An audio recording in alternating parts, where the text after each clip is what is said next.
प्रस्थापित सत्ताधारींनी सत्तेचा दुरुपयोग करत मोठ्या प्रमाणामध्ये बोगस मतदानाचा धडाका नोंदण्याचा चालवलेला आहे। एक आगळं वेगळं षडयंत्र चाललेलं आहे। मला वाटतं 3-4 दिवस झालेत यादी दुसरी प्रकाशित होऊन त्या यादीवर आम्ही सगळ्यांनी गांभीर्याने लक्ष घालत शोध मोहीम चालू केली। अवघ्या 3 दिवसामध्ये जवळपास 9000 मतदान बोगस 2-3 ठिकाणी नोंदल्याचं आम्ही निदर्शनात आणून दिलं। निदर्शनात आणून न देता पेन ड्राईव्हमध्ये पुरावा आणि ह्या पद्धतीने सगळे त्यांचे पुरावे आम्ही त्या ठिकाणी ठेवलेले आहेत। असे जवळपास 9000 मतदान या ठिकाणी आम्ही त्यांना त्या ठिकाणी आणून दिलेले आहे। मला वाटतं ही अतिशय खेदजनक बाब आहे।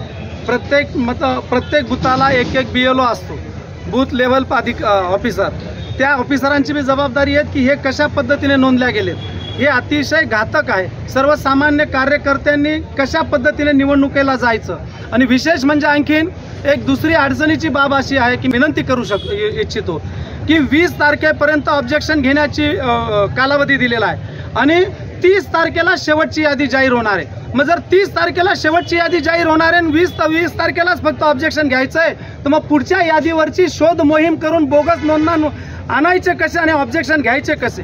यंत्रणेला, निवडणूक विभागाला, कलेक्टर साहेबांना मी विनंती करतो की जी 30 तारखेला यादी जाहीर होईल तिच्या पुढे ऑब्जेक्शन घेण्यासाठी 7 ते 8 दिवसाचा कालावधी दिला पाहिजे। सगळ्या वार्डांमध्ये बोगस म्हणजे अशा पद्धतीने की एकाच व्यक्तीचं नाव आहे त्या राहतो त्या एरियात बी आहे। उदाहरणार्थ द्याण्यामध्ये मतदान आहे, त्या द्याण्यावाल्याचं 9 मध्ये मतदान आहे, 9 वाल्यांचं संगमेश्वरमध्ये मतदान आहे, म्हणजे तो त्या ठिकाणी बूथ करेल आणि निवडणुकीच्या प्रक्रिया एक विशिष्ट केमिकल येतं, ते केमिकल त्या शाईला लावलं की 2 मिनिटांमध्ये ती शाई गायब होते। याच्यामध्ये हे बघलं मतदान नोंदत असताना काही बिचाऱ्या मतदातांचा नोंदणाऱ्यांचा दोष नाही, परंतु काही ठिकाणी लाडली बहीण नोंदण्याचे केंद्र चालू होते।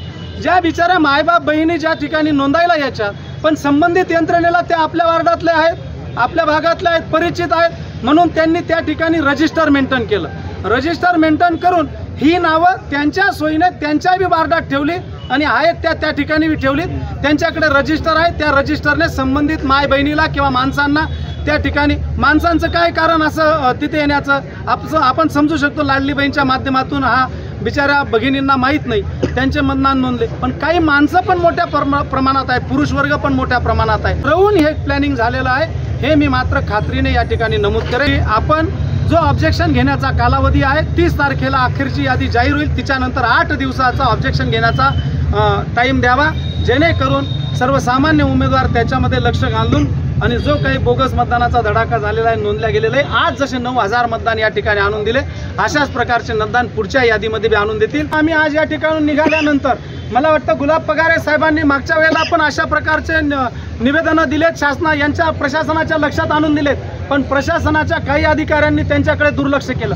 आज आम्ही नाशिकला कलेक्टर ऑफिसला जाऊन पुन्हा त्यांच्याही लक्षात आणून देणार, त्यांच्याकडे पोच देणार, तिथलीही पोच घेणार आणि पॅरलल कोर्टामध्ये आम्ही हा सगळा कोर्टामध्ये आम्ही हे पिटिशन दाखल करणार आहेत, कोर्टामध्ये दाद मागणार आहेत आणि आम्हाला शेवटच्या यादीनंतर आणखीन 8 दिवस ऑब्जेक्शन घेण्यासाठी आम्हाला वेळ पाहिजे। गुलाब तुम्ही बीजेपी मध्ये आणि ते सोबत आहेत, विषय बीजेपीचा आणि इतर पक्षाचा नाही। या ठिकाणी गेल्या 8 दिवसाच्या कालखंडात सन्मान्य बंडू काका बच्चांनी हे कर्मकांड जे बाहेर काढलेले की 3.5 लाख मतांमधून आज 9000 मतदार डुप्लिकेट आहेत आणि 3 दिवसात अवघ्या आणि अजून येणाऱ्या कालखंडात 4-5 दिवसाच्या कालखंडात माझी अशी शार्द होती स्वतःची 20 ते 25 हजारचा आकडा हा बोगस मतदानचा पार होणार आहे। म्हणून या ठिकाणी रात्री बंडू काकांनी आम्हाला जेव्हा सांगितलं की असं कांड या तालुक्यात चाललेले प्रस्थापितांचा असो या दुसरं कोणाचा असो, पण या बंडू काकांनी जे कांड बाहेर काढलं त्याला पाठिंबा देण्यासाठी क्रांतीसूर्य महात्मा ज्योतिबा फुले स्मारक कृती समितीच्या वतीने मी तात्काळ या ठिकाणी पोहोचून काकांना पाठिंबा जाहीर केला।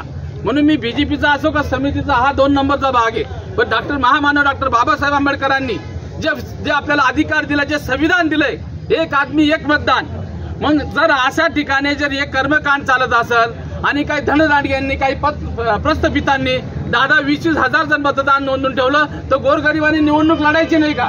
सर्वसामान्य या ठिकाणी कार्यकर्ते आले, रामभाऊ असो, जितू देसले असो, राजाराम भाऊ असो, कैलास तिसगे असो, यांनी 5-5 वर्ष जनतेची सेवा करायची, घसायचं आणि ऐन वेळेला कोणी बी जसं मार्केट कमिटीचं उदाहरण 2 वेळा बंडू काकांनी दिलं की मार्केट कमिटी जी 1 वर्षापूर्वी झाली त्या ठिकाणी देखील 2 चांगले उमेदवार त्या ठिकाणी व्यापारी गटातलं एक विशिष्ट गटाला त्या ठिकाणी धूळ खावा लागली। याचं कारण असं आहे की ते 24 तास त्या ठिकाणी त्या व्यापाऱ्यांना वेळ देतात आणि यायचं कोणी बी डुप्लिकेट मतदान करायचं, कोणी कसायांच्या नावाने, कोणी बकरी बाजारच्या नावाने आपलं मतदान नोंदायचं आणि ते डुप्लिकेट मतदानच्या माध्यमातून त्यांनी त्या ठिकाणी मजा मारायची। म्हणून हे चालणार नाही।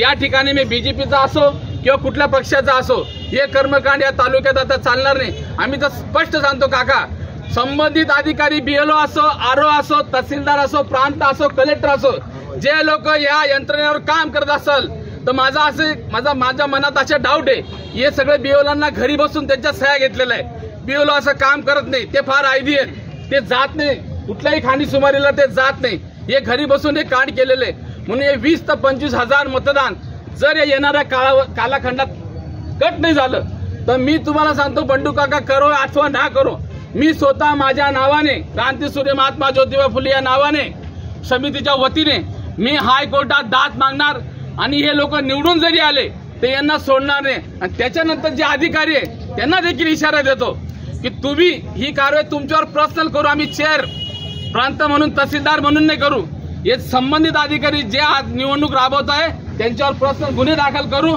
आणि मग तुम्हाला कोण वाचवतो हे तुम्ही त्या गोष्टीचा विचार करायचा आहे। या ठिकाणी हा इशारा आम्ही देऊ इच्छितो, इथंच थांबतो।